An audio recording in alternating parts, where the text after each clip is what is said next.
We're going to start with an angle lunar blender. A regular lunar blender will be fine if you don't have an angle. You're going to start, now I'm not worried about these little petals here. I'll start at the bottom of my leaf. I just want to show you on a full leaf, even though we would start with this one first because it's underneath, and you'll see why. So I start with my paint, and see how much paint I need to have? I want to have a generous amount of paint. And I'm not concerned that I'm not painting it as base coating. We're coming from the inside edge outwards, like so. This side, I'll be coming from the outside edge inwards with my avocado. So you see that when I'm coming towards the center, we end up leaving a little of that denim showing because it becomes, I'll come a little more there, it becomes our center vein. We don't have to add too much shading because we're on a darker background. People who are on a, we had people doing a white background, that's totally different. You'll have to go for the whole leaf. So we have our paint coming like so. So there's our avocado.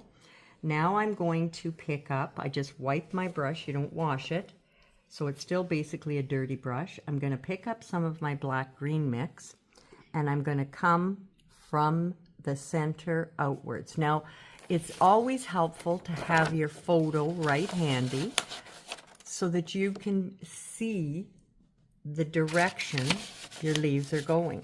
Okay, so right now it's these, where am I? I'm all mixed around here. It's not those, it's brain freeze, brain freeze.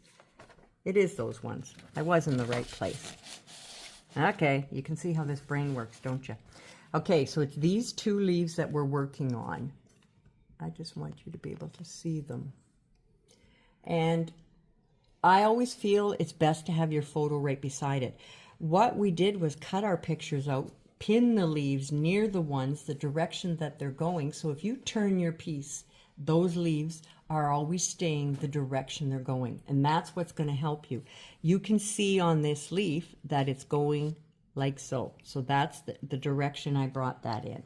Now you can see the dark. We want the dark as a shading along the bottom. So I come up the middle of this leaf, bringing in that shading, and I'll bring a little along the bottom on that one. So the bottom of our leaves gets shading. This one can have shading coming from the top, just a little inwards.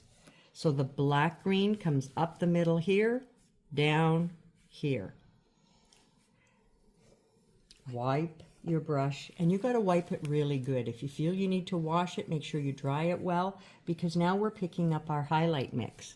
And our highlight mix, we're going to come from the center, and I'm not pressing. See how I get that nice scratchy? I could press when I set my brush down, but I don't press hard as I streak away. I want to get the scratchy from my bristles.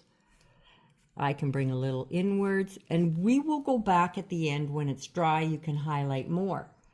So this one here, my highlight's coming from the outer edge. And you see, I'll just scratch that in. Now this one would have been dark because we would have done him first as a rule. I'm going to do him now, and you'll see why we would have done him first. So he's going to have the avocado coming inwards towards the center like this side did, and then from here outwards. Now we don't have anything to worry about there. That's our dark, and we just leave it right. Now we pick up our black green, and our black green comes along the bottom and up our middle like we did on that side.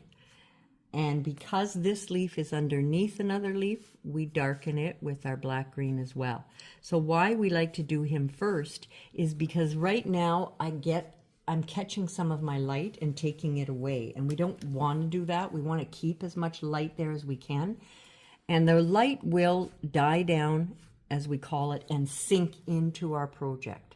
We will be coming back later and putting in some veins and adding some tints to it, so it's going to change at that point as well. So I wipe my brush and I'm picking up my light, and you can see on this piece that our light is going to come the same as it did on this one, but this would have been first. And I'll just bring a little light that just kind of fades away because that dark is underneath that leaf. So that's enough. Later we're going to bring in some little leaves over here, and we'll bring in some highlights. So for now, that's what we want to do. So I'm taking a 3/8 lunar blender. I've double loaded it with black, green, and avocado. And we're going to start with our brush on an angle. Okay, so with the dark down and the light up, we're just going to do press, twist, lift up. You don't want to drag it too far because then you have a flat leaf at the end when you lift. So it is press, give it a twist as you lift up. So it makes one side of our leaf dark, the other side light. So it's press, press, it spreads open, twist and lift up. And we will be adding a stem afterwards, so they'll get joined. And I have a couple over here. So I would continue with that same. Reload every time so that you are getting enough paint on your brush. So I'm going to take a 3/8 flat regular brush, which would be a 10, and I'm going to, I loaded it with my light mix, and I'm going to slide up the middle for my stem, and just a couple, I went the wrong way with this guy, can't believe I just did that. Just a few veins coming up. You're not trying to make it absolutely perfect. Just a few swiped in there, that's plenty. Okay. And we can take and clean the brush a bit and take a mix of the avocado and the black green, and I can kind of chisel in some stems for these flowers, or these leaves, pardon me, that we've got coming off in the odd directions. So we don't want to leave them floating and hanging in nowhere. So they've got a bit of avocado, a bit of black green, and we slide those in. They will dry down and not be quite as bold, and that's what we want. Okay. All right. Okay. We're going to be adding highlights. I'm going to use my angle lunar. Again, if you don't have one, you can use your regular lunar. We like the scratchiness that the brush gives us. So I'm going to pick up Peacock. I don't want to have tons of paint. My piece is dry, so I can come in and just scratch lightly. I can add as much as I want or as little as I want. So I am using my picture as a reference and not looking at it at all. But I'm just putting a little here and there, and you'll go throughout all your leaves. I didn't bother on the little tiny highlight, these little phantom leaves in the background, or filler, whichever we want to call them. I didn't bother putting any highlight on those. So now the second highlight that we're going to put in a few places, and it won't be as much, is going to be, I got to clean the brush because I'm not getting it, it's mixing. And it's the cadmium yellow. So I'll just come in a few places with the yellow, and it pops up our piece. I've got a lot of leaves to do here to show you. So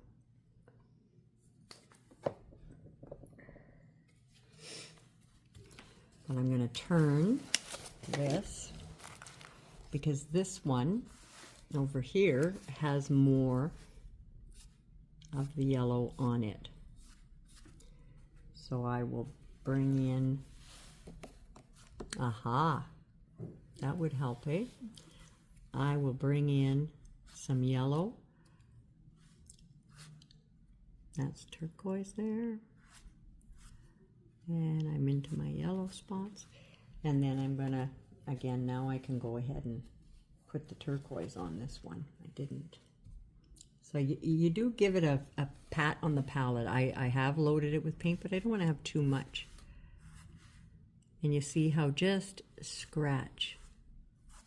You're not concerned. If you go off your edge, say if I went off the edge with that, I would want to have a little more paint on the brush, but that's fine that I'm off the edge. It brings the leaf edge out. See if I did that here? It's fine. So don't panic about where your tints are, or how, you know. And if you think you've overdone your tints, you can come back with whichever green is there, whether it's black, green, or whatever. But in the whole picture, I don't think you'll find you've overdone the tints. I've double loaded my 3/8 lunar blender, and I'm going to start with the dark down and press and pull. So you're pressing down and slide. So these are for our ends of our little lilac flowers.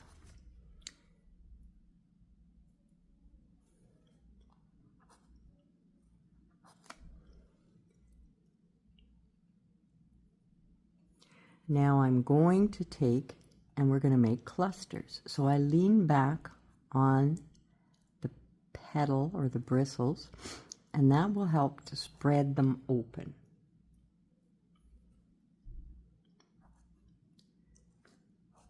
And don't worry about overlapping flowers. You'll never get in exactly all of the lines we have here, so don't worry about that. They'll brush off afterwards. You can even use an eraser on your fabric to get them off if they're stubborn. So I'll just, again, I lean back on the handle, which presses open the bristles. It'll splay them open. I don't have enough light on my brush, so I had to pick up some more. You have to reload quite often so that we get our bristles brought in.